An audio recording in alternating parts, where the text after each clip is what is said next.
It's the end of the day with Ray. Hello, my friends. Man, I am so excited. You know, I teased this out there on LinkedIn the last few days, but today's the day, folks. I got Tricia Judge, and Tricia Judge is the lawyer. She also heads up the IITC, which is the International Imaging Technology Council. It is such a great honor to have Trish on today, and we're going to talk about OEMs, overreaching OEMs, and stuff I think a lot of my friends that sell print equipment, supply that equipment, and service that print equipment would be interested in. Tricia, it's so great to have you on. How are you doing? Ray, it's a pleasure to join you. I'm excited about this exchange. I hope we get into a heated one. It'll be fun. I think we're both on the same page about overreaching OEMs, and I think, Trish, here's the reality. I want to let you introduce yourself in a minute, but I do want to say something here. The OEMs out there in this space, obviously it's important to them to sell supplies. I don't think anybody denies that to OEMs. But we've all known in our industry that the end users buy about 25% in a remanufactured environment. The OEMs have always had this 75%. And as the industry gets tighter and tighter and starts consolidating more and more, and people aren't printing as much, they're fighting even harder, it seems, to get back this 25%, if you will. And it just seems to be a little bit nutty. And we know the worst one of all in my mind is HP. But before we get into that, share a little bit with the audience, a little bit about you, Trish, because you got a phenomenal story, and you're just a I introduce you as the Muhammad Ali of the lawyers for the Imaging Channel. Well, thanks, Ray. I've been doing this for 25 years now, so I never thought I'd make remanufactured cartridges my life's work, but I have, and I've had a wonderful time doing it, and I love the remanufacturers because their business model is wonderful. Their product is great for the environment. It's great for consumer choice. And it's great for small business. I mean, it's apple pie and Americana, and it's a pleasure to represent them, which I've done 5 times, all the way up to the U.S. Supreme Court, starting with Independent Inc. in the 90s and ending with the big Lexmark and Impression Products battle in the 2010s. So it's been a really interesting ride. And yes, I have battled overreaching OEMs at various stages and various places, the International Trade Commission, internationally, it's been an interesting couple of years. Now, HP, when I first started back in the mid-90s, was a bit of a friend. Mm-hmm. They spent a lot of time courting the remanufacturing industry. They recognized that we acted as de facto salespeople for their equipment. Sure. And so they were they said to us, actually in print, that they did not intend to interfere with legitimate remanufacturing, and we appreciated that and lauded that. Mm-hmm. And then over the past 10, 15 years, I mean, somebody's asleep at the wheel, because they have completely changed their whole approach to remanufacturing. They put out ridiculous studies that claim that 1 in 5 reman cartridges fail, and that's why they're better for the environment. I mean, their products are better for the environment, which is totally ludicrous. Mm-hmm. Of course, the reuse of a cartridge, of a 10-pound cartridge, as the 9000 used to be, is going to be better for the environment than a new one. Mm-hmm. But in any case, I digress. I have been in the industry, as I said, for 25 years. Before that, I was a lawyer in private practice. I worked for Recharger magazine as the executive editor for almost 10 years. I've loved this industry, and I'm not going anywhere. Well, we got a big fight in our hands, and it's just amazing to me when and I know that, so just to be clear, her core space is remanufacturing. People like my friends at Clover Images, as an example, people that make or remanufacture cartridges to put back out into the marketplace so they don't go into a landfill. And that at one time, how many remanufacturers were there? If you go back like 15, 20 years, Trish. 6,000. So 6,000. And today, what do we have today in the United States? If we have 400 left, okay.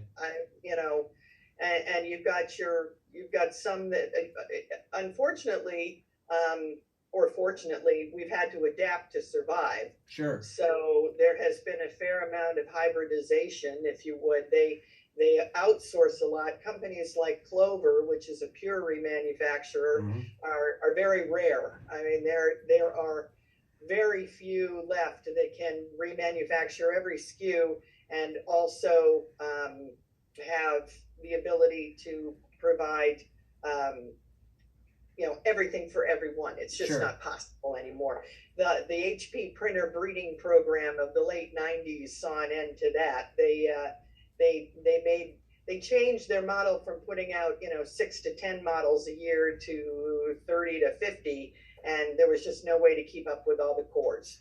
So as a result, we've seen a lot of changes within the industry, and yes, a gentrification and a lot of roll-ups, and companies like Clover, of course, are my inner circle. They're Mm-hmm. my important supporters, but there's China's done a job on the marketplace as well, Mm-hmm. but the OEMs have always been the true pressure appliers.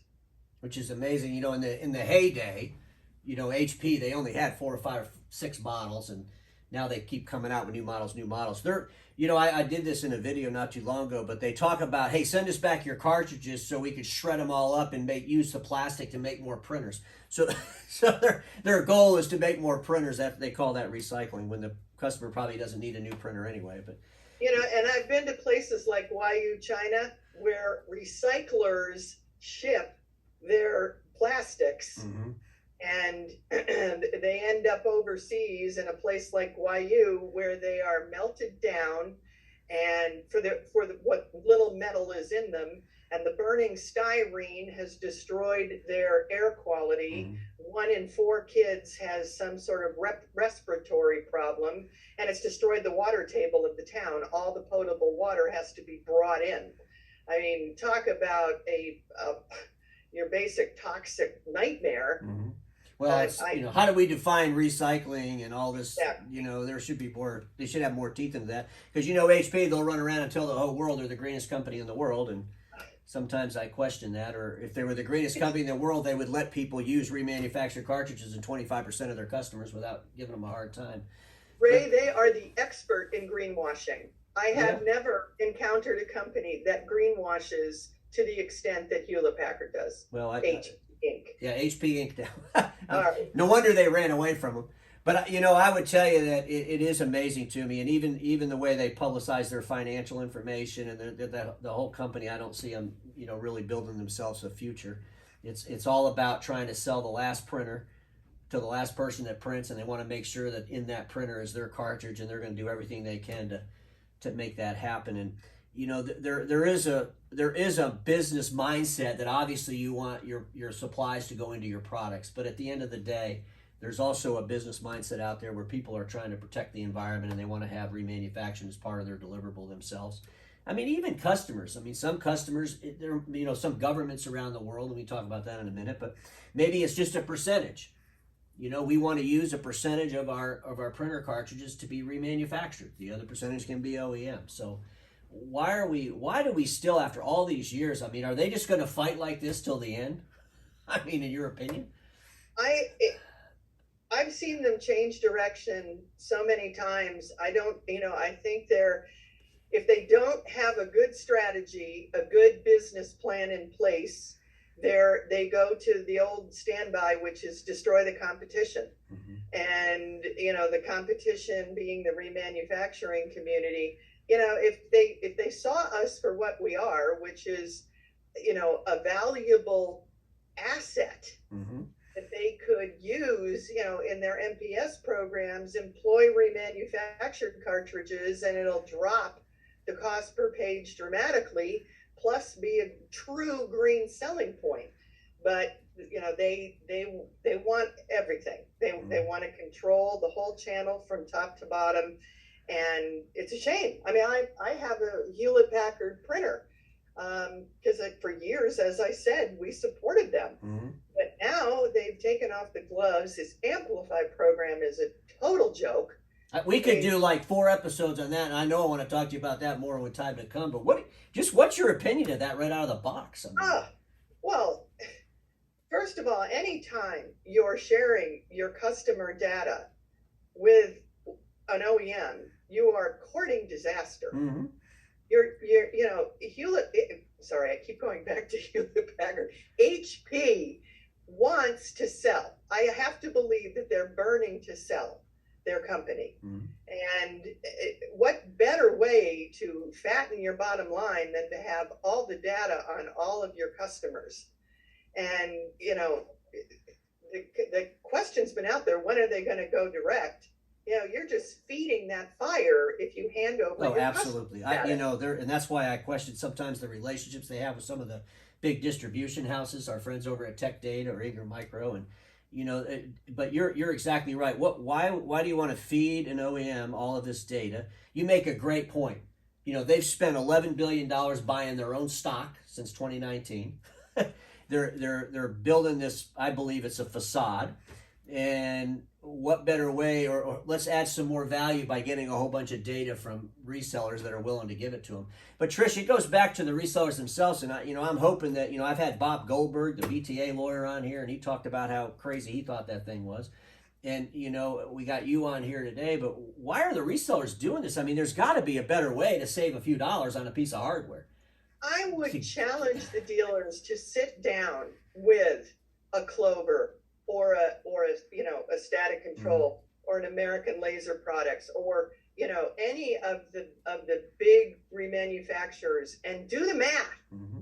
See how much you can save your customer and increase your bottom line by partnering with them, and then you can really sell your sustainability, your true sustainability. By pointing out how many times you've diverted cartridges from the landfills. I mean, the customers are burning for that. Mm-hmm. Government agencies contact us all the time saying, who do we buy from?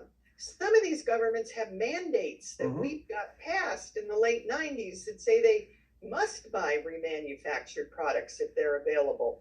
So I challenge these dealers, contact me and I'll put you in touch with somebody to talk to about this. The terrifying aspect of the Amplify agreement, and frankly every HP sales agreement that I've looked at, is the audit provisions. Oh yeah. Audit provisions allow HP to come in and look at your books, to look at anything that they need or want to fulfill their limitless need for customer data. That's a terrifying prospect. So I would be loath to encourage anyone to sign these agreements. And plus, if you look at some of these lawsuits that are coming up against HP, they're being sued for fraud. I mean, they are fraudulently misrepresenting themselves, certainly as being a purveyor of green products. And I wouldn't put that crosshair on my company's back. So I didn't steer anyone that'll listen away from the HP Amplify program and towards a legitimate aftermarket player. Well, Tricia, you hit it right on the head. And of course, I'm a big Clover fan, and my friends Chris Pollock and Pollock and Pollock, they're all alternatives for our friends. But the bottom line is today they got to control their costs like never before. And they got to control their service costs. They got to control their supply cost, and to mix that up between OEM and non-OEM and the remanufacturing story, which you're absolutely right, is we all talk about the millennials. Well, those millennials are in charge now more and more every day. They're 40 years old, and right. And the generation that comes in behind them are definitely conscious toward the environment. This is a big play for them. They're not going to accept the whitewashing. They already understand, or the greenwashing, if you will. Right. And and they're going to call this stuff out. And I appreciate all that you've done for the industry. I know that I introduced you a couple of times now as the Muhammad Ali, the fighter in there, and you could tell by Trish today that she's not afraid to wear the gloves. But it's not about beating up OEMs. It's about helping resellers and helping independent people. That's what we're all about. Right. The OEMs obviously have a place in this ecosystem, but they also have a responsibility to not try to destroy the resellers that that have helped them all along, and when you're giving Right. away all this data, it's crazy to me. HP is too big of an elephant in the room to give away your data. And you bring up a really good point. If they spin off that print business, who do they spin that off to, and then who ends up with the data? Something we all Exactly. something we all have to be paying attention to. So I did a video not too long ago about the HP firmware. Pushing out the firmware in the middle of the night. I put it in my my annual the night before the disruption speech. But basically Santa Claus got all upset about that. But to explain that a little bit, because so the people can understand that. So they push out firmware, and then the firmware they're pushing out is preventing the cartridge that's not the OEM from working. That's correct. The firmware updates, I like calling it malware, and that's what Yeah, pretty much. the mobile emergency lawsuit calls it. The complaint's brilliant, and they call it malware. These updates basically stop any cartridge that is not a non-OEM that is a non-OEM cartridge from working. Okay. And so it stops the printer cold, and the poor frustrated end user is, it says invalid supplies, or I'm not sure exactly what the little signal that comes up says, but it stops the printer from working. And so you've got these frustrated end users who bought the printer, want it to do, as you so wisely pointed out, just print a page. Yeah. That's what they expect it to do. And they have chosen to use a remanufactured cartridge or whatever, Mm-hmm. and it doesn't work. And so they're frustrated and furious, and they have to go use gas, buy a new OEM cartridge at the whatever ridiculous price they pay, put it in the printer, and start all over again, and throw away the cartridge that they had wanted to use. How is that good for the environment? Yeah. And then they are stuck until you can't back out the firmware once it's been installed. So the only way to avoid the problem is not install it at all. And why would you do that when HP sells it as an upgrade? Mm-hmm. So it's a mess, and it is absolutely a misrepresentation of what the consumer bought, which was a printer that prints. Yeah, pretty much. They're buying the output is what they're always buying to begin with. Exactly. So this particular case, the mobile emergency case, HP has tried several times to get it dismissed, has tried to get individual claims dismissed, has made them rewrite the cause of action 3 times. I mean, they have very good lawyers. Mm-hmm. I know that for a fact. They have very smart lawyers. Mm-hmm. And but the case is still moving forward. And Mark Javits knows this industry. He knows it well. He's a smart man and a smart lawyer. And this is going to be the case to watch. It'll be very interesting. So we want to get some updates on that one. Obviously. You can count on me to keep you updated on that one. Well, Trish, we could talk all day. I mean, overreaching OEMs, we both have a passion to kind of rein it back in a little bit. And I'm hoping we can do that throughout the year. But, folks, it's really just about, you got to talk to people other than the OEMs, number one. I love some of these OEMs, okay? But we got to talk to other people. It's our business. We buy from the OEMs to provide a service and a product to our customers. We need to control those customers. The data needs to stay with us, and we need to pay attention to what data we are giving to these OEMs. And reach out to Tricia Judge. Trish, I'll tag you on this post, and I want you to be part of my venue over this year. I think we'll have a lot of fun together. I can't wait to see you in person. I know you guys will probably have an event this year, so hopefully that'll all pan out. Hopefully, yes. In Chicago, I'd love to see you. Love to have you. Yeah. Is there anything you want to add before we end our first episode? Please support the International Imaging Technology Council. We represent the aftermarket. We do not take any OEM dollars. Good. So please join. It's a small amount to keep an independent voice going for you and your company. You can find us at i-itc.org, and I'm on LinkedIn. contact I'll me. tag the More information. I'll put your group on there too, so people And can find Ray, it. thank you for what you're doing. I appreciate that you're out there, calling out this bad act, these bad actions. They don't benefit anybody, and they certainly don't benefit the consumer. Well, it would be nice if the industry's analysts and medias could look past some of their sponsorships sometime, and we all have to live with sponsorships. We all get it. I have my own sponsors. I've talked about that a lot, but the bottom line is, there's no reason we can't have intelligent conversations. And right now, in a declining marketplace, dealers do not need to be giving away their data to an OEM. It's just ridiculous. It should be like the last resort. Why in the world would you ever do it? Because, Trish, I can't wait to have you on again, because we all know this. Status quo is the killer of all that'll be invented. Absolutely. Don't get stuck in status quo, and we'll see you all tomorrow.